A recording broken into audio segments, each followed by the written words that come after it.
Even though Bitcoin lacks regulation, even though it can be used by bad actors, even though there's been this dramatic percentage increase and everyone's saying the bubble is going to burst, you still trust it over the US dollar? I trust it over all fiat currencies. All fiat currencies in time go to zero through history.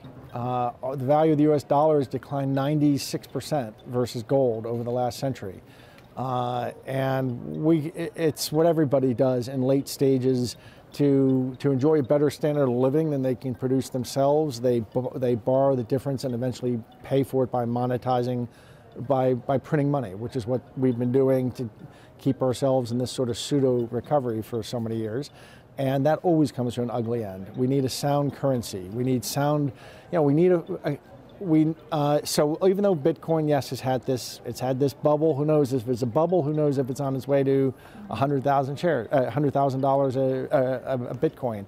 I don't know, but I love the idea that we have a form of sound money, whether it be a return to the gold standard, which isn't going to happen, or Bitcoin or some other similar currency. So currently, about 1/4% of Overstock sales are purchased in Bitcoin. You do your homework.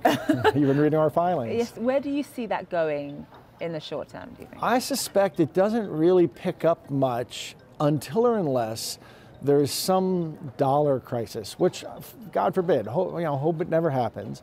But what's happening, people are switching to Bitcoin in countries as their own currencies collapse. It started in Greece a few years ago. It's happening in Venezuela. It's happening in different countries as their currencies collapse. But right now it's happening a lot in Asia. It is. Asia and Africa, Zimbabwe.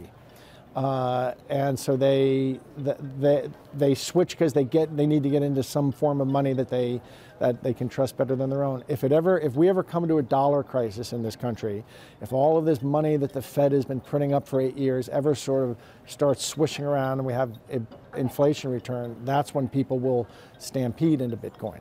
With the SEC basically cracking down on ICOs, how are you going to do this ICO without getting in trouble? I'm actually quite supportive of the SEC cracking down. This ICO craze this year has led to a lot of people being fleeced, I think. There's been a lot of people bringing coins public with no real business plan. I think a lot of that is problematic. So the SEC has been correct to step in and say we got to start scrutinizing this. What we have built is, oddly enough, just what the market needs. We have an exchange, or an ATS, that is a licensed SEC compliant exchange that we blockchainified, so it can handle all these coins. So what's going to happen is these ICOs are going to start acting more like regular IPOs, where with prospectus and lawyers and accountants and business models and a more formality around the system.